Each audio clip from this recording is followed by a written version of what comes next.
Hola, ¿qué tal?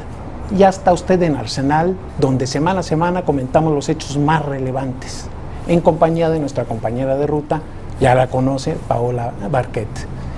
Y como le decía, no hay reporteros sin suerte, y nosotros tenemos hoy la suerte de tener con nosotros al doctor Raúl Plasencia. Él es, usted lo sabe, el ombudsman nacional, y esta semana hubo una polémica entre el doctor Plasencia y el abogado general de la UNAM, Luis González Pérez, alrededor de una, digamos, agresión sexual contra una alumna de prepa, su maestro de física. ¿Qué pasa? ¿Por qué tan duro con el abogado general de la UNAM? Bueno, Pancho, yo te quiero comentar en principio lo siguiente. Yo creo que estamos aquí ante un suceso en donde no debemos perder de vista que se trata del caso de una niña de 16 años que fue agredida sexualmente por un profesor universitario en los planteles de la universidad, específicamente en una preparatoria.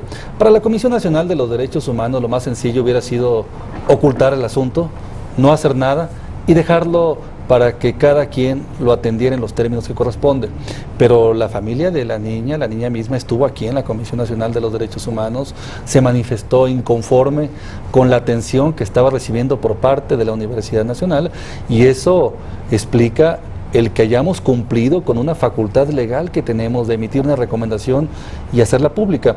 Yo entiendo que a algunos servidores públicos les molesta que se hagan públicos los casos, que se ventilen, pero Pancho, una de las funciones esenciales de la Comisión Nacional de los Derechos Humanos es publicitar aquellos casos en donde se emite una recomendación. Si no lo hiciera, estaría yo faltando a mis obligaciones legales tal y como están previstas en la Constitución. Doctor, ellos en sus comunicados han dicho que sí se le dio asistencia a la niña, que el mismo día se le acompañó a poner la denuncia, que se le aplicó al maestro en cuestión la sanción máxima, que a los 11 días estaba despedido, y que, sintetizando, que ellos no son Ministerio Público, que es un asunto que pues ya le toca a otras autoridades y no a la UNAM, que no se puede sustituir la UNAM a lo que tiene que hacer el MP. Mira, Pancho, diría aquí que una cosa son los decires y otra cosa las acciones que se llevaron a cabo. Por fortuna, al momento ya el rector de la UNAM aceptó la recomendación. En este caso concreto, cuando la niña fue víctima de esta agresión, acudió con las autoridades universitarias para pedirles apoyo, y la respuesta que le dieron, Pancho, fue: consíguenos las pruebas, porque sin pruebas no podemos hacer nada. Y el video tiene ese origen precisamente, que la niña decide acudir a tratar de obtener las pruebas, arrancarle el examen al profesor, en donde le había escrito con su puño y letra los favores sexuales que quería a cambio de una calificación. Sus compañeros, por fortuna, grabaron ese video que hemos visto todos, supongo, en los medios de comunicación, y a partir de ello fue que se logró actuar y accionar en contra del profesor. Sí, se le dio de baja, Pancho. Sí, se presentó una denuncia, pero no hay responsabilidad penal todavía en contra de este profesor. Pero eso ya es ajeno a la UNAM. Esto, dijéramos, si bien es cierto que la UNAM no es Ministerio Público, también lo es que hay una responsabilidad institucional de acompañar a un alumno con el objetivo de que ellos pueda dicen tener en sus comunicados que se le dio asistencia escolar, se le dio asistencia médica, se le dio asistencia emocional. Y ella lo niega, ¿no? Por parte de la dice familia. usted que... Efectivamente, Paola, Pancho, el problema es ese. Mira, en el comunicado ellos señalan que es mentira, que no es cierto, que actuaron, que cumplieron, pero aquí no perdamos de vista a la víctima. La mamá y la niña dicen: a mí me dejaron abandonado. La única ocasión que platicaron conmigo fue cuando me pidieron que acudiéramos ante la Procuraduría de Justicia del Distrito Federal, que a la semana declaró que no era competente y turnó el asunto a la General de la República, y después de eso dice: nunca más supe de ellos. Eso pasó hace 7 meses. Y déjenme decir una cosa, si no hubiera sido por la Comisión Nacional de los Derechos Humanos, este asunto no se hubiera conocido, se hubiera quedado ahí en secreto, y entonces cualquiera pensaría que esas cosas no suceden. Creo que hay un logro aquí importante. A propósito de la recomendación, se están tomando medidas ya en la Universidad Nacional, y esto permitirá tener muy en claro que hay órganos que pueden defender a las personas cuando son víctimas de un abuso, y por otro lado, que podrán también hacerse protocolos para que se atienda debidamente a una víctima cuando es sujeto de una agresión como esta. ¿Tendría usted intenciones de reelegirse? Mira, Pancho, yo no estoy pensando en eso, falta todavía un año. Yo aún no he terminado mi periodo, yo no he decidido todavía qué va a pasar dentro de un año, no sé si voy a tener la intención de continuar aquí o no. Llevo ya 14 años en este momento trabajando en la Comisión Nacional de los Derechos Humanos. Es un trabajo muy apasionante para mí, al que le dedico la mayor parte de mi tiempo y de mi vida, pero yo no estoy pensando en eso, Pancho. Sería totalmente indebido estar pensando en ese tipo de situaciones a tal distancia, porque implicaría distraernos de lo importante que es defender los derechos humanos. Ahora que estamos tocando el tema justamente de la comisión, de los integrantes, del actual, del futuro o del posible futuro presidente de la comisión, ¿qué piensa del trabajo de Soberanes? ¿Qué fue lo que le dejó a la Comisión de Derechos Humanos? Porque en algún momento él, me parece, es quien lo impulsa a llegar a donde está el día de hoy como presidente de la Comisión de Derechos Humanos, y también se especula que en algún momento usted se desentendió y que actualmente existe una ruptura notoria entre ustedes dos, pero me gustaría preguntarle entonces cuál fue el rol de Soberanes, qué panorama dejó para el país en materia de derechos humanos. Mira, Paula, yo te diría lo siguiente: yo trabajé con José Luis Soberanes 8 años en la UNAM, siendo el director de jurídicas de la UNAM, y 10 años aquí, siendo el presidente y yo visitador general. Es un académico, un mexicano al que le reconozco grandes aportaciones que hizo para nuestro país, y que si le tengo algo es respeto y consideración. Yo no tengo diferencia con él. Yo creo que las especulaciones también se terminarían en la medida en que los actores a los que se están refiriendo sean los que hablen, y que no se esté haciendo alusión a situaciones derivadas de una imaginación. Lo que sí es que él fue presidente hasta el día 15 de noviembre del año 2009, y a partir de entonces yo tomé la presidencia de la comisión. ¿Qué panorama dejó? Y él dejó una institución que había surgido con una autonomía constitucional. José Luis Soberanes llegó en noviembre del 99 a una Comisión Nacional de los Derechos Humanos que venía de un tránsito de ser una dependencia del gobierno federal a constituirse en un órgano de Estado con autonomía. Se trabajó, se establecieron criterios administrativos, se llevaron a cabo investigaciones muy importantes, muchas en las que me tocó a mí participar y en las cuales contribuí: el tema de los desaparecidos, el tema de los derechos en materia de salud, en materia de educación, el tema de los feminicidios en Ciudad Juárez, Chihuahua. Entonces me parece que tuvo una aportación importante y correspondiente al momento que le correspondió tener la presidencia de la Comisión Nacional. Doctor, cerremos este tema de la UNAM, doloroso, espinoso, porque la UNAM es una gran institución. Yo soy egresado de ahí. Y quiero entrar de lleno en otro tema que es, por lo menos le para los pelos de punta a mucha gente, que es las autodefensas, el surgimiento de tantos grupos de autodefensas.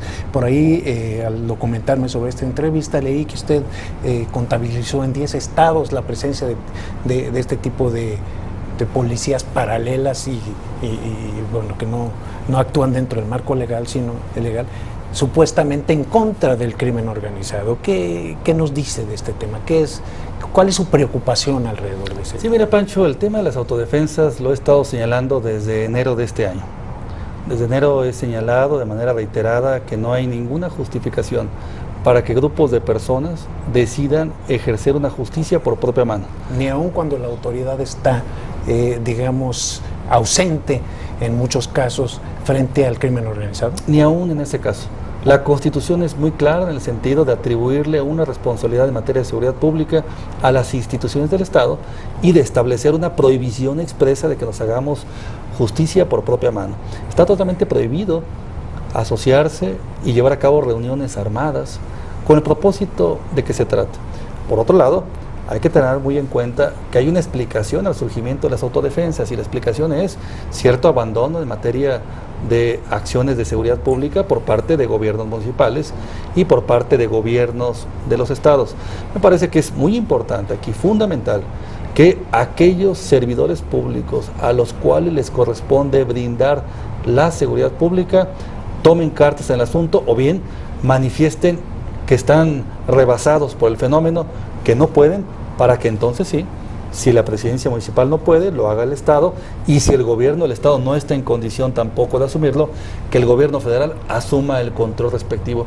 Lo que no podemos tolerar ni debemos permitir es que este régimen al margen de la ley se vaya saliendo del control, vayan extendiéndose las autodefensas que ya están en Guerrero, en Michoacán, en Morelos, en una parte del Estado de México, en Tamaulipas, en algunos lugares de Durango, en Coahuila, en Veracruz, y se vayan extendiendo de una manera peligrosa, con un mensaje en el sentido de que es preferible actuar al margen de la ley, al margen de las instituciones, que respetando a las instituciones y a la propia ley. Repito, si no están en condición de cumplir las instituciones con la función que les corresponde, tienen que señalarlo así, renunciar a esta función y pedir el apoyo de aquel órgano de Estado al que corresponde. Si debe ser la federación, habrá que pedir a la federación que intervenga. ¿Qué es lo que sucede, no? Finalmente con la intervención del ejército, la Pero no lo han intervención dicho. de la Marina, perdón. Pero ningún gobierno del Estado lo ha dicho. Y entonces no tenemos aquí una claridad en cuanto a quién está al frente y a cargo de esta problemática en Guerrero, o por ejemplo el caso tan grave como el de Michoacán. El de Michoacán justamente sería uno de los casos más alarmantes, ¿no?, de lo que acaba de suceder últimamente. Ahora en Michoacán el alcalde ya negocia, el edil regresa y negocia un poco con estas fuerzas armadas y les dice, bueno, mientras ustedes mantengan el control, a mí casi déjenme seguir con el puesto por el que fui elegido pues democráticamente. Y de pronto esta situación se vuelve crítica para cualquier mexicano, el sentir que ahora el alcalde tiene que estar negociando con estos grupos. Entonces ahí mi pregunta sería, hace unos días nos anunciaba que haría la recomendación específica para Guerrero y para Michoacán de qué es lo que habría que hacer, porque todavía pues sí, a manera de recomendación. ¿Qué viene para Guerrero, para Michoacán y para este tipo de de estados que están siendo afectados por los grupos? Bueno, en su momento, ya que publique la determinación, casi invadidos, lo van a conocer ustedes, pero lo que sí debe quedar algo muy en claro a todos es que tenemos que defender el Estado de Derecho, y esto implica que cada quien haga la parte que le corresponde, y lo que no es aceptable es esto que comentas tú, Paula, que un propio presidente municipal diga, pues yo mejor quedo aliado con las autodefensas en lugar de cumplir con mi función. Para eso existen figuras. ¿Tiene opción? Pues yo creo que la opción que tiene es abandonar el cargo, declarando que no está en condición de cumplir con la encomienda. Nos vamos a quedar sin presidentes municipales. Pues, habrá que porque apliquen si no puedes contra ellos, úneteles, ¿no? Y eso fue lo que hizo nuestro alcalde. Sí, porque Pancho, Paola, de otra manera esto sería tanto así como decir, no puedo contra la delincuencia, entonces mejor, en lugar de combatirla, me convierto uno de ellos. No. Y ha pasado. ¿Qué es lo que está sucediendo? Pasa, bueno, claro. Y en un Estado de Derecho, en un país que está buscando que todos nos ajustemos a la ley, estos son comportamientos indebidos, y desde la Comisión Nacional de los Derechos Humanos no podemos hacer otra cosa sino señalarlos, que eso es inapropiado. Si hay que reformar la ley o la Constitución para modificar el sistema y demás, hagámoslo, pero lo que no se puede y no se admite de ninguna manera es que algún servidor público desvíe el sentido de su cargo, caiga en esta tentación, y lo peor, Pancho, Paola, que no pase nada, porque eso implica la comisión de delitos, y eso implicaría entonces que alguien tuviera que estar investigándolos y aplicando la ley en los términos que corresponden. Pues suena bonito, pero está muy alejado de la realidad, doctor. Pero es la parte que en esta comisión buscamos trabajar, porque si no es la ley y la Constitución sobre la base sobre la cual nos rijamos, entonces será la ocurrencia o bien la imaginación que cada quien tenga. Hoy son las fenómeno igual o peor de grave. Y ya lo es, si me permiten, ahorita creo que sería el momento indicado para entrar de lleno al tema de ya en donde finalmente las autoridades también se están mezclando con los delincuentes, o ya le están pasando la batuta del control a los delincuentes, sería justamente en los centros penitenciarios, en las cárceles. Lo estábamos viendo, las cifras que hace unos días también nos informaba que de 101 cárceles que se fueron a revisar, 65 tenían control de los internos de las cárceles, y es ahí en donde decimos, bueno, es que no nada más está pasando con los grupos de autodefensa, sino ya cuando tocamos el tema de, es que las autoridades también podrían estar dando el control a los grupos criminales, ya está sucediendo, y dentro de las mismas cárceles, las se supone que van a cumplir, a purgar penas, ¿no? Efectivamente, mira, autodefensas, autogobierno. Lo más fácil es evadir cumplir con las responsabilidades de uno. Eso es lo más sencillo, ignorar los problemas. pero me parece que el México de este momento no está en esa condición de evadir responsabilidades, sino por el contrario. Y el tema de las autodefensas es que es extremadamente peligroso, porque si no se contienen, se envía un mensaje al resto del país de que es válido, de que no pasa nada, y si ahora son 10 estados, el peligro es que esto se vaya extendiendo así como la humedad, y que al paso del tiempo, aquí mismo en la capital de la República, tengamos ya también nuestros grupos de autodefensa para defendernos, pero lo más delicado, para ejercer una función de Estado que no es la que nos corresponde. Las autodefensas en algún lugar están cobrando también por protección. Esto implica hacer a un lado al propio gobierno en una de las facultades esenciales que tiene, que es el cobro de impuestos para sostener el aparato del Estado. Es una afectación delicada. Las cárceles, Paula. ¿Cómo es posible que del año 2011 al 12 se incremente el autogobierno en 4%? 4%, es increíble. Esto es, no se ha contenido. ¿A qué autogobierno estamos refiriendo? A que se cobren por las llamadas telefónicas, por las visitas, a que se venda la comida, se venda el agua, se cobre por protección, se llevan a cabo extorsiones desde dentro de los propios reclusorios, se venda alcohol, se vendan drogas, se vendan teléfonos, tarjetas telefónicas. Caray, todo esto pasa sin que suceda nada. Para la Comisión Nacional de los Derechos Humanos esto es algo totalmente indebido y lo menos que podemos hacer es señalarlo y exigir que cada quien cumpla con la parte que le corresponde. Y repito, Pancho, Paola, y si no pueden, que así lo manifiesten, o que lo manifiesten, Pancho, que digan, no estoy en condición de cumplir, y se vale, en todo caso, que alguien le ayude para que cumpla, pero lo que no se vale es ocultar, simular, desviar la atención de ese tipo de problemas tan graves. Usted es el titular de la Comisión Nacional de Derechos Humanos. Yo quisiera hacerle una pregunta muy concreta. Vivió las épocas de Felipe Calderón y ahora estamos en el régimen del presidente Enrique Peña Nieto. También las de Vicente Fox. Y las de Vicente Y un Fox. año de Ernesto Zedillo. Que, digamos, pero como titular, pues Claro. hasta Zedillo no llegó, ¿verdad? No, lo que yo quería preguntarle es si ha mejorado, digamos, usted nota que ha habido progreso en la defensa de los derechos humanos, en todo esto, o si, igual, al igual que en lo que estamos describiendo aquí, la descomposición que hay en el país, eso también incluye los derechos humanos. Mira, Pancho, buena pregunta, porque en efecto también yo creo que hay que reconocer que ha habido avances, que sí hemos logrado mejorar algunos temas, pero en esta circunstancia tan compleja no se alcanza a observar siempre. Por ejemplo, tenemos en este año una disminución de cerca del 50% de quejas en contra del ejército. Tenemos un mayor compromiso, una mayor voluntad en cuanto a respetarse los derechos humanos. Se han establecido áreas de promoción y defensa de los derechos humanos en las instituciones militares y de Marina. Se han dado reformas legales importantes en la materia. Tenemos un mayor compromiso en materia de prestación de servicios médicos en el IMSS y en el ISSSTE. Traemos un compromiso muy serio por parte del secretario de Educación Pública en cuanto al combate de abusos. He emitido 4 recomendaciones a CEP en lo que va de estos meses por actos vinculados con abusos sexuales que se han admitido y se han tomado medidas con el objetivo de evitar ese tipo de prácticas. Tenemos avances como leyes modernas en materia migratoria. Se ha ido estableciendo una serie de albergues para migrantes que son deportados al país, para niños migrantes que viajan solos, pero bueno, hay otros problemas que han surgido y otros que continúan presentes. El tema de la inseguridad continúa, el tema de la injusticia continúa, la crisis de los penales continúa, porque a los penales se les suele dar poca importancia, se les suele dejar al final de todas las prioridades, y eso explica, aunque no justifica, esta condición en donde no todos los penales están mal también, hay que decirlo. Evaluamos penales que son un modelo de cómo se pueden hacer bien las cosas. Díganos en dónde. Que están en Aguascalientes. Para que nos encierren ahí, no. Bueno, Colima, por ejemplo, es un buen ejemplo, sí, claro. ¿no? Aguascalientes, Guanajuato, Baja California, que son estados que funcionan las cosas bien. En Chihuahua, el reclusorio número 1, que está en la capital del estado, era de lo peor hace algunos años.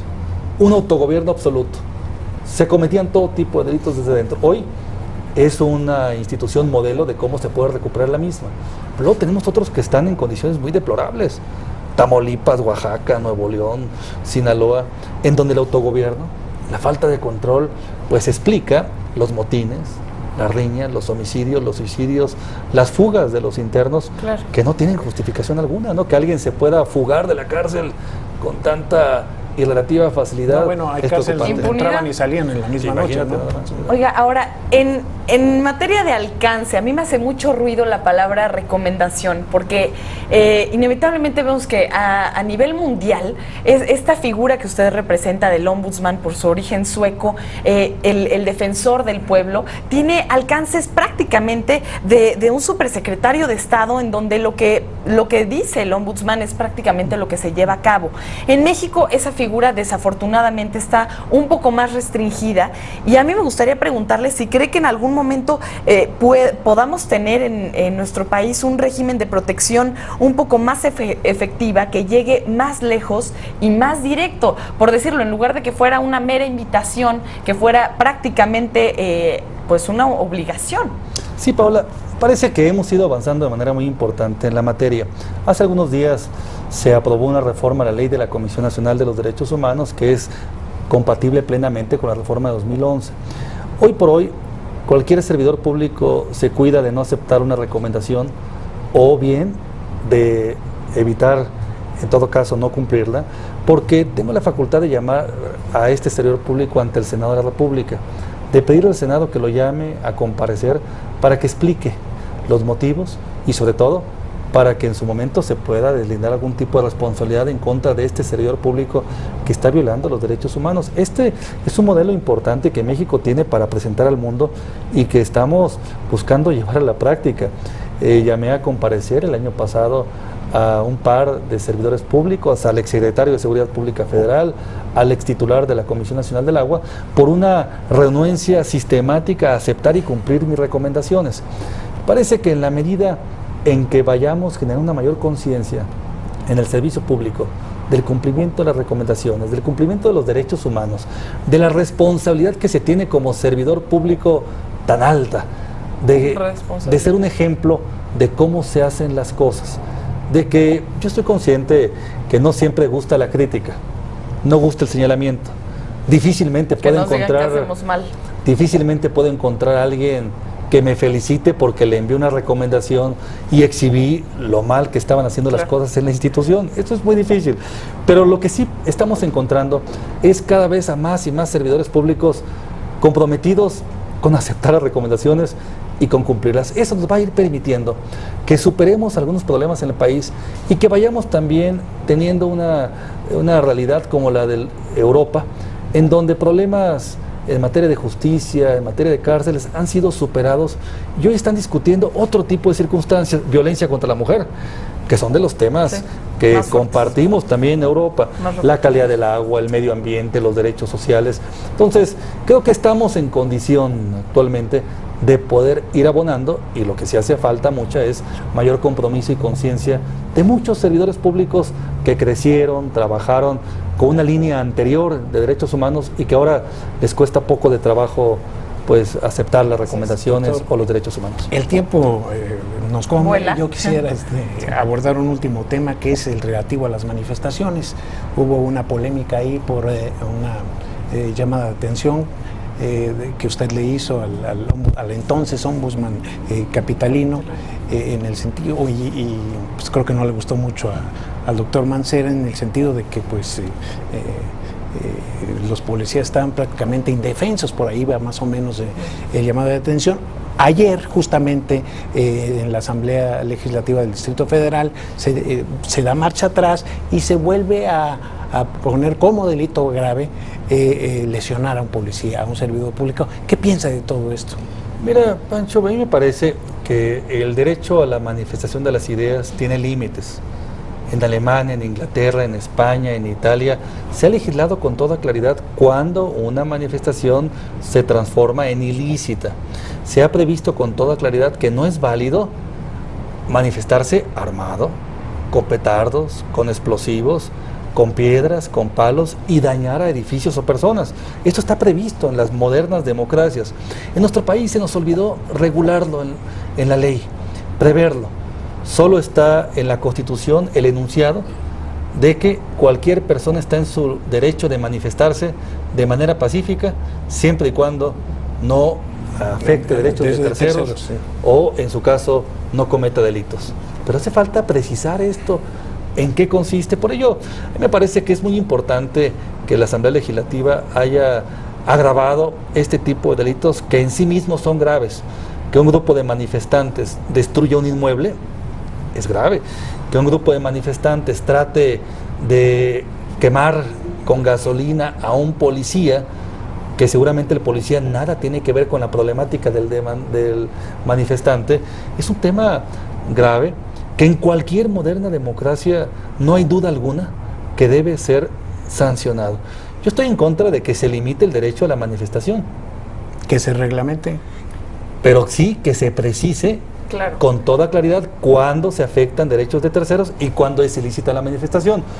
No debe limitarse a nadie su derecho a manifestarse, pero sí debe preverse con toda claridad cuándo una manifestación se torna ilícita y cuándo se afecta derechos de terceros. Así todos podremos tener la certeza de hasta dónde llega mi derecho y evitar especular, imaginar o reclamar circunstancias que no corresponden. Está consciente de que Quedó lo que está diciendo Fue políticamente incorrecto. Lo sé, Porque es el Pancho. primero finalmente, ¿no? Que dice eso. Mira, Pencho, lo sé y entiendo que a algunos no les gustará, pero me parece que tenemos que ajustarnos Claro. siempre al tema del ejercicio responsable de los derechos. El papel nuestro es ese. Nosotros no podemos convalidar ni avalar comportamientos ilícitos ni contrarios a los derechos humanos, y por eso les comento y les dejo muy en claro, las modernas democracias, el estándar mundial en materia de derechos humanos lo plantea así. Esto no es contrario a ningún derecho en favor de las personas, por el contrario, es la mejor garantía para que cada quien conozca hasta dónde puedo ejercer un derecho y cuándo me estoy sobrepasando del mismo. ¿Uso de la fuerza pública incluso? Por supuesto. El Distrito Federal tiene una ley sobre el uso de la fuerza pública y en el ámbito federal debe existirla para que la fuerza pública se utilice en los términos que corresponden.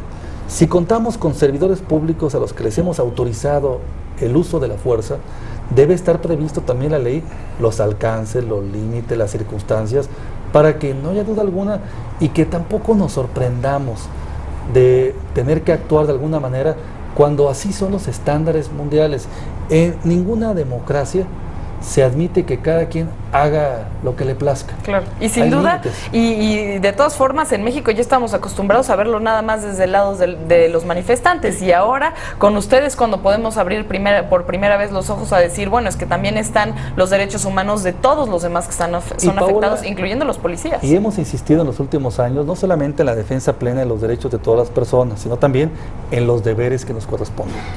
Si uno incumple con los deberes que le corresponden y comete uno un delito, el derecho que uno tenía a su libertad personal se ve disminuido seriamente. Afectado.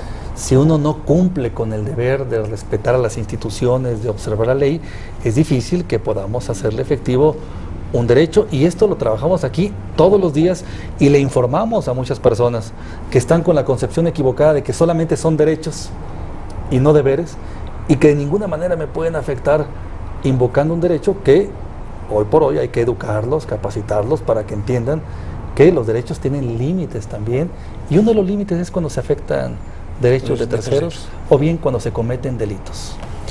Pues con eso nos vamos, se nos terminó el tiempo y lo esperamos la semana próxima en su arsenal. Muchísimas gracias, doctor Plasencia, muy interesante la plática. Gracias, seguramente habrá críticas. Bueno, sin duda, y las aceptaremos Y las con mucho aceptaremos. gusto. Se Ya vale le de platicaremos de